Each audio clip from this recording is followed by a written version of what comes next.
before the trailer parks and toddler tantrums, long before Brandy Brooke sat alone in her kitchen, grieving a husband whose ghost will never visit, there was another story, one buried beneath generations of small-town gossip, half-remembered names, and dusty family portraits lost in attic trunks. This is the forgotten lineage of the Brokes, a family built on dreams and dust, on reckless ambition and cruel twists of fate. From the beginning, their bloodline carried both hardship and heart, each generation fighting tooth and nail to make a name, or escape one. Skip Brooke wasn't just another unlucky sim who met a pool rat of fate. Brandy wasn't just another widowed face with new hardships. They were the latest chapter in a saga shaped by broken promises, quiet resilience, and maybe, just maybe, a curse no one dared to speak aloud. In this series, we'll uncover the story in 3 parts. Today in part 1, we're going to be going into Brandy Brooke's ancestry, her roots, her legacy, and the quiet echoes that shape the woman that we've come to know. Because if you think the Brooks began with Brandy and ended in a tragic accident in a swimming pool, think again. In this family, the past is never buried.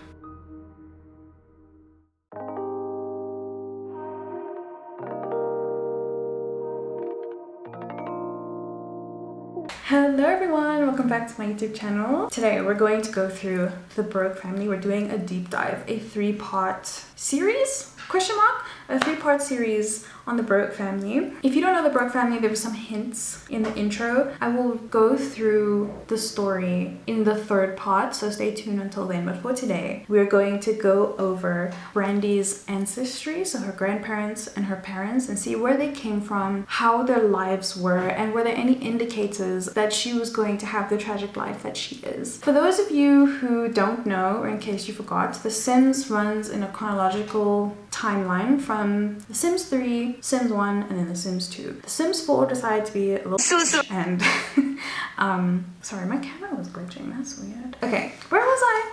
Smack talking The Sims 4, that's where I was. The Sims 4 is on an alternate timeline, which I would like to believe is because Bella Goth's son went looking for her in a time machine. And if you don't know what I'm talking about, link to that video is up there, conspiracy theory. Anyways, so just a refresher of the timeline. So we're going to be starting with The Sims 3. So yeah, without further ado, let's get into it.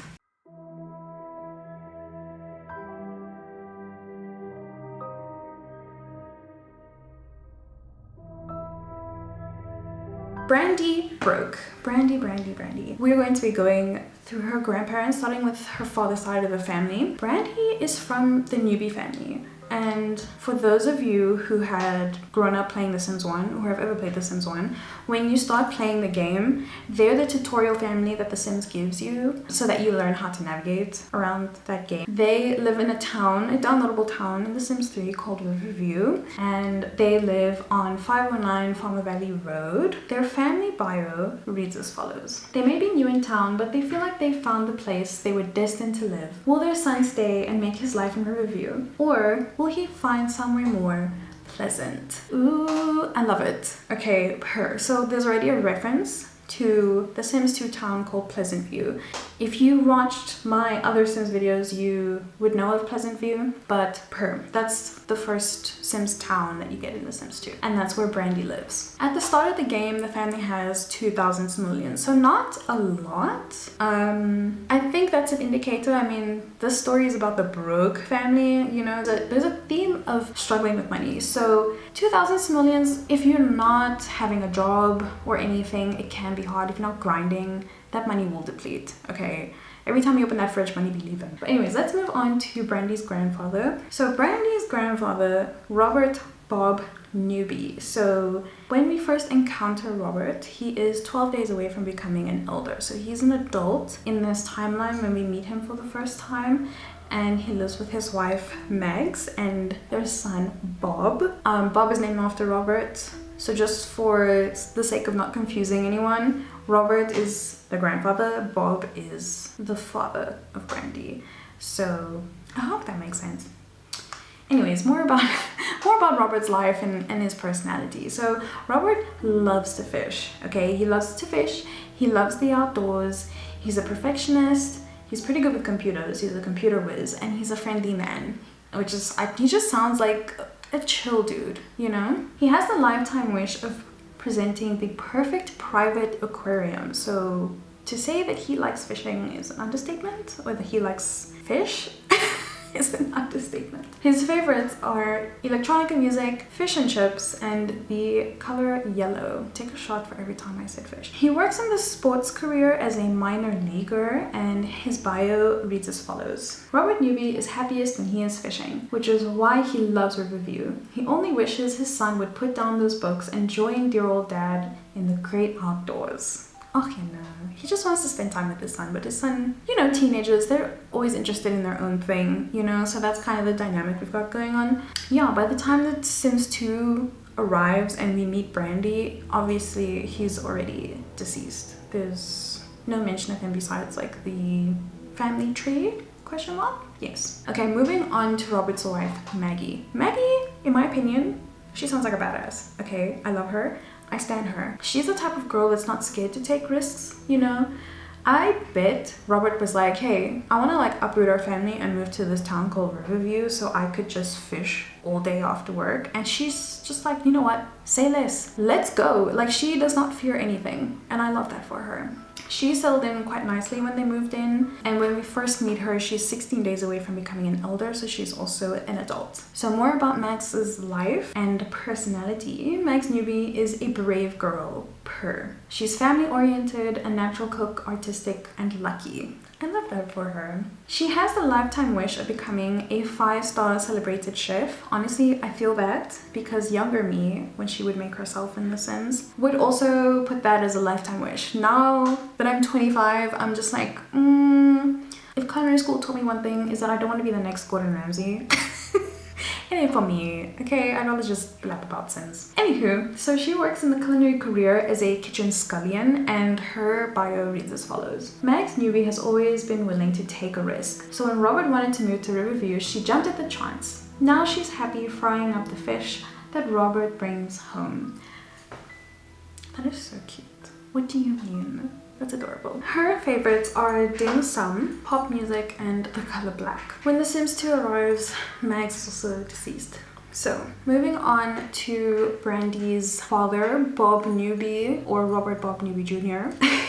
When we encounter him in The Sims 3, he is a teenager. He's 13 days away from becoming an adult. And, I mean, he lives with his parents in Riverview, but he's struggling to adjust to moving there. You know, if you have a teenager and you just like up and move, they left their friends, their school, everything that they're familiar with, now they have to start over. And when you're a teenager, you can be kind of awkward, you know? So I can imagine it was hard for him to adjust to being in a new town. And Riverview doesn't sound like a nice big city where there's a lot of things to do. It sounds like a chill town for people who enjoy nature and fishing.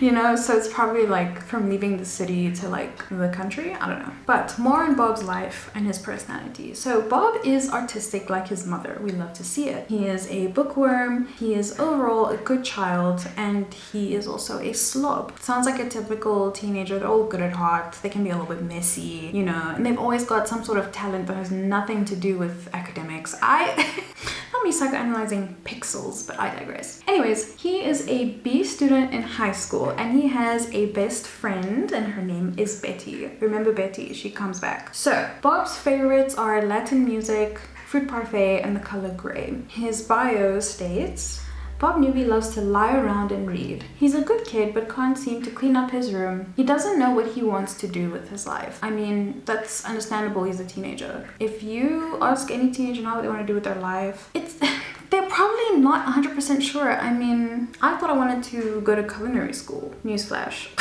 I did try after I got my first degree, and that was hard. That was hard, but anyways. Moving on. Now we move on to The Sims. Okay, so in The Sims, we see Bob. Hey Bob, how's it going? And he's an adult Sim. The Sims doesn't have as many life stages as the other Sims games. I think they just have child, adult, elder, and then you die. So he's an adult. We don't know if he's a young adult or what.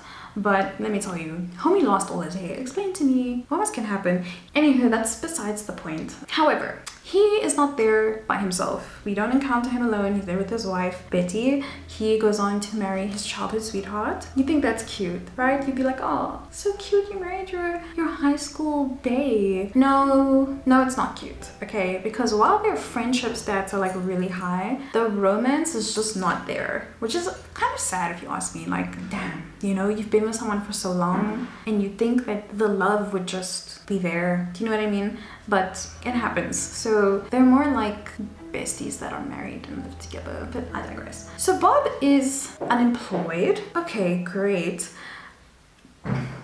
I see him being like a slob and lazy has not left him. So Bob hasn't really grown up much. I mean, physically, and the loss of hair has indicated that he has grown up, but he doesn't have a job, you know, he's new in this new city, in The Sims 1 with his wife, and his relationship with his wife isn't great romantically, so it's not looking too great, okay? It's kind of foreshadowing. So Bob and Betty have similar bios because they're the tutorial family. Remember I told you in the beginning? So his bio just says, Bob is new to the neighborhood. He needs help getting familiar with his new environment. Can you help him get through this tutorial? So one could say he's unemployed now because he's a tutorial sim. Like, he is one of the first families you ever encounter in the Sims' entire career, right? But I think they took this Bob Sir, right? The one that is just unemployed at the start of the game, and they decided to make a whole bunch of lore behind it. So I think that him being unemployed is not just a tutorial type thing. I don't think so. I think there's more, okay?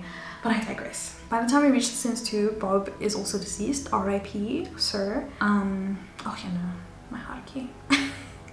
But he does have a daughter, Brandy, so he didn't leave like nothing behind at least. Okay, moving on to the Simovitch family. Now, the Simovitch family is Brandy's mom's side of the family, and there's a little bit of drama, a little bit of tea this side, okay? So going back to The Sims 3, the Simovitch family also live in Riverview, okay?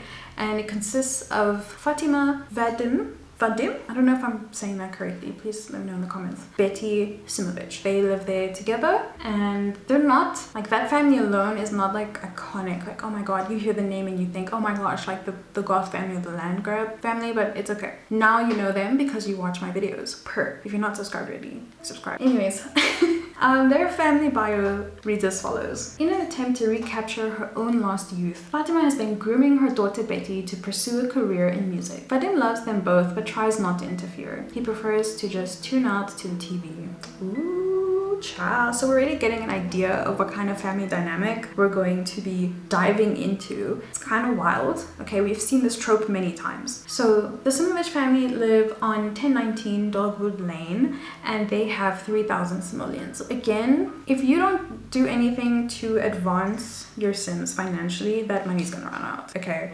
So they're pretty average. They're not wealthy. It's not like Brandy comes from money. So starting with Brandy's maternal grandmother, Fatima Simovitch. She is the matriarch. She is, you know, the woman of the family. And she is an adult when we encounter her in The Sims 3, living with her family, and as mentioned earlier, she had dreams of being a star. Like, that's just what she wanted to do when she grew up, and because that didn't happen, she is trying to get her daughter to live her dreams for her, living vicariously through her child. We've seen it over and over again in like real life movies, all these things. At the start of the game, Fatima is 16 days away from becoming an elder, so yeah, a good 2 weeks before she's really at the end of her life, and she hasn't like met any of her goals. That's actually really sad. That's actually really sad if you think about it.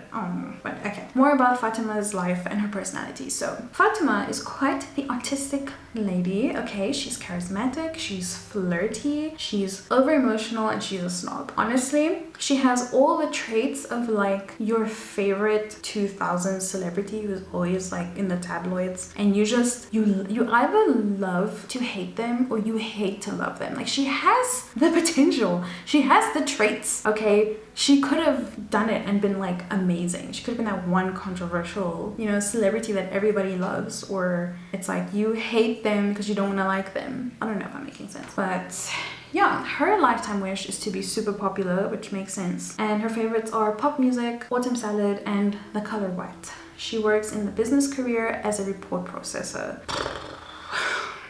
This is tough, man. I mean, as someone who is creative and also does business, being a report processor sounds really boring. Okay, I've done 2 degrees in business. It sounds really boring. Like just words all day. There's nothing creative about it. It's very rigid. It's very formal. There's no space to have fun, you know? And that's why I feel bad for her, because it's like, you have these dreams and ambitions and this is where you ended up, you know? It's kind of sad. But yeah, her bio reads as follows. Fatima Simovitch spent her youth hanging out with rock and roll musicians and putting together a band for a gig or two. When she met Vadim, she chose her desire for family over her dreams of stardom, but she has never really forgotten them. That's just...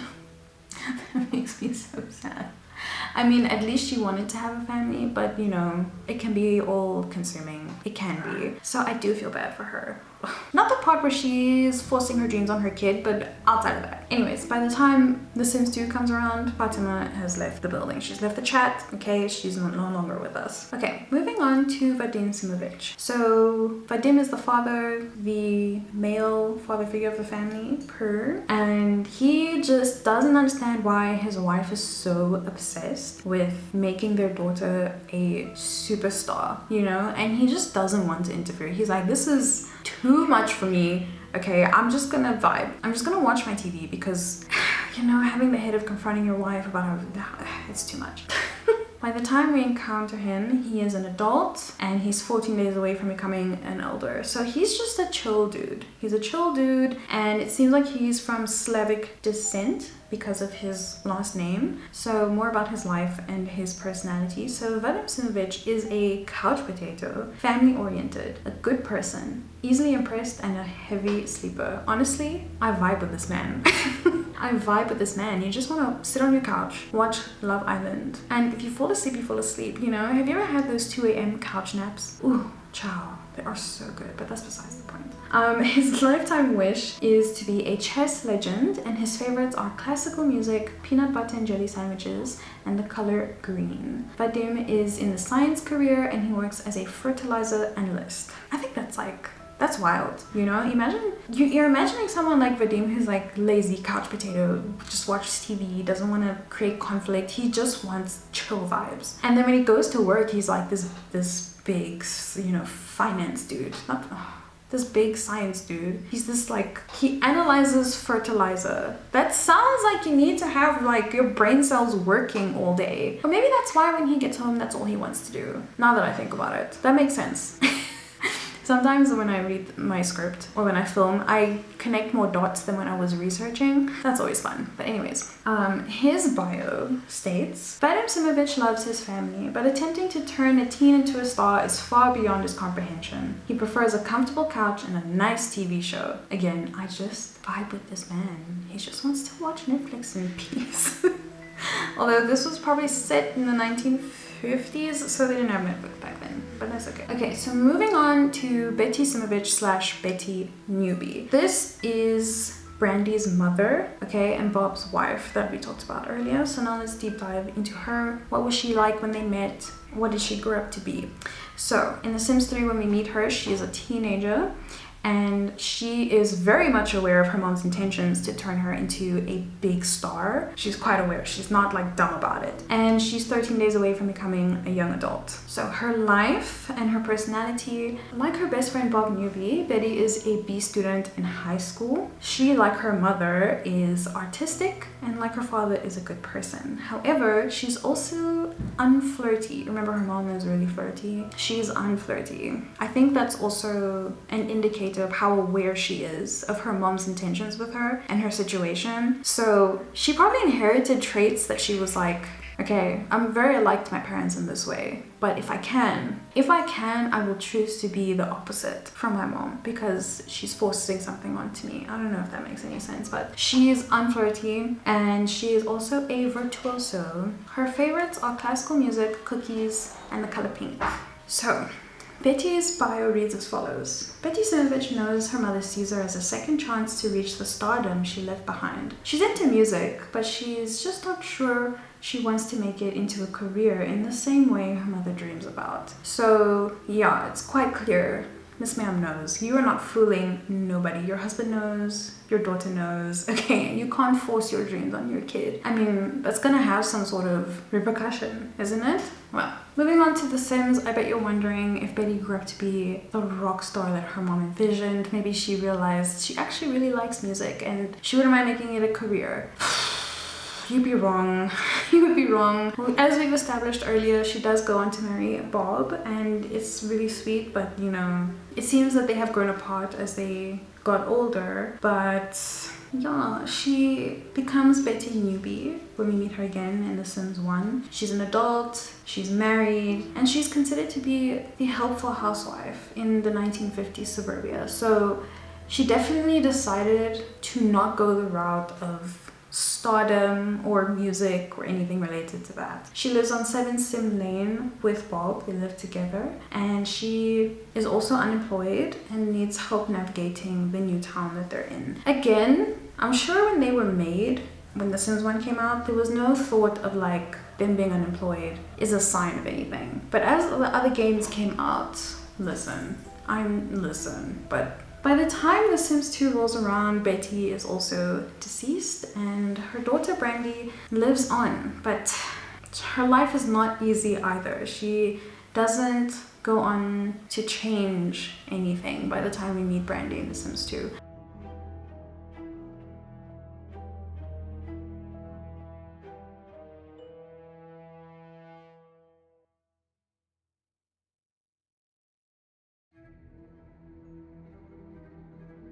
So, what do we know? What does this tell us now that we've gone through every ancestor of Brandy's? So if we're looking at her father's side of the family, she has inherited traits like being friendly, right? She's friendly, she's good, she's outgoing, that we know. Bob Jr., he was artistic, but he was also lazy and he didn't really find his spark in life. I mean, he did go on to marry his childhood best friend, but the friendship part was stronger than the romance. Their marriage maybe felt a bit cold, a bit disjointed, you know? They're both unemployed and they were both at some point had a promise of something bigger, you know? Bob was always reading books and he was autistic. There was potential there for him. You know, Betty, she was a virtuoso, she was artistic and friendly. She had traits that could have led her to a better situation. Instead, when we meet them together as a couple, they're both unemployed and they're in this new town, they don't know their way around. They do end up having a daughter, but what else is there to say about them? You know, and that's really sad. So from Bob's side of the family, we can see that there is a trend of inertia. Inertia meaning standing still, not being able to do something, having no passion. That seems to be coming from her father's side of the family. It's quite sad. You know, there's a tendency to settle for less and just accept life as it comes to you. No, there's no wanting more, you know? There's also a theme of carrying the weight of unrealized potential. Both of her parents had so much potential, but did anything come of it? That's the question. And if we look at Brandy's mom's side of the family, there's a lot of contradiction there. Like, Fatima and Vadim are completely different people. Like, Fatima seems to be that one outgoing, big personality kind of lady who also has a lot of talent behind her, but her husband is like, I'm pretty chill, you know, I just want to watch TV. I don't want to think about numbing, I don't want to get into numbing, I just want to vibe, you know? So there's a little bit of contradiction there. It seemed to me, learning about Fatima and her traits and her wants, that she was like a wild spirit, you know? She was wild and she had big dreams and she had the talent for it. But then when she got married, she chose her family life over her personal dreams. No one told her that both were possible, you know? And it's also the era that The Sims was set in. So it was more normal for women to give up their dreams or not have dreams and, you know, rather take care of the family. There was no conversation of you can do both, you can have both, you know, you are capable. So she didn't have those opportunities, or maybe she did, but she chose not to do them.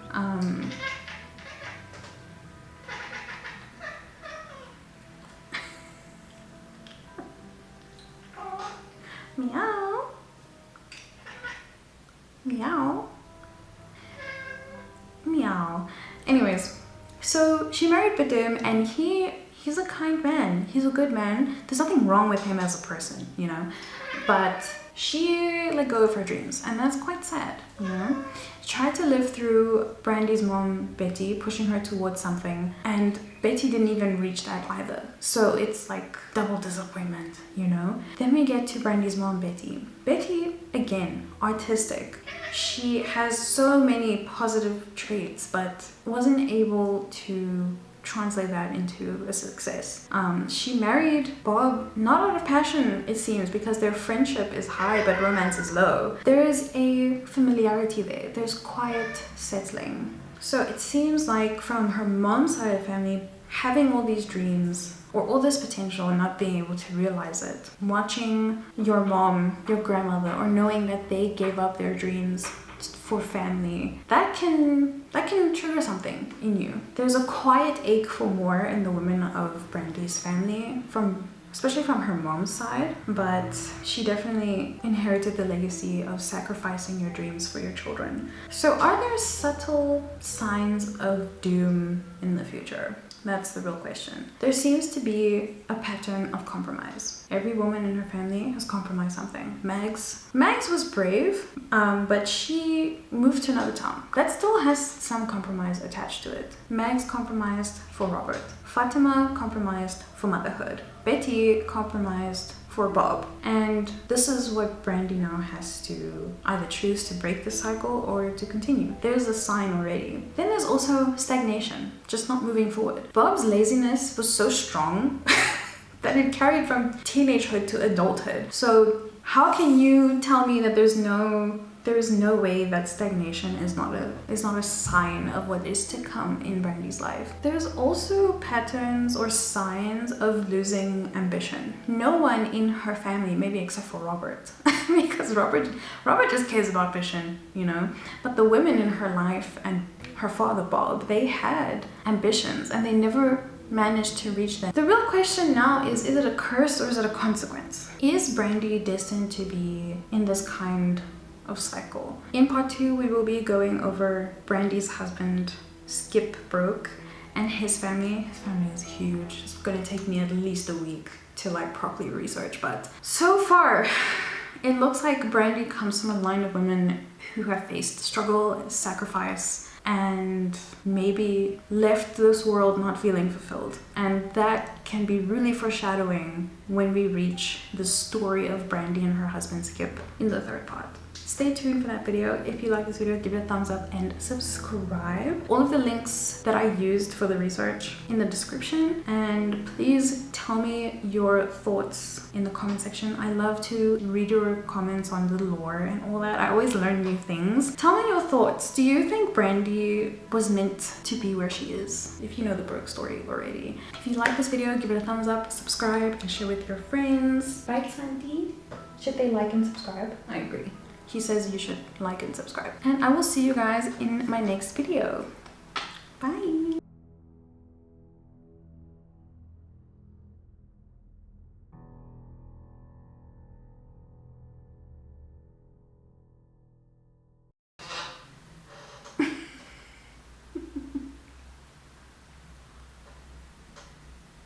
Subscribe. Tell him to subscribe. Did you tell him? Skip Broke wasn't just another unlucky sim who met Santi. What are you doing?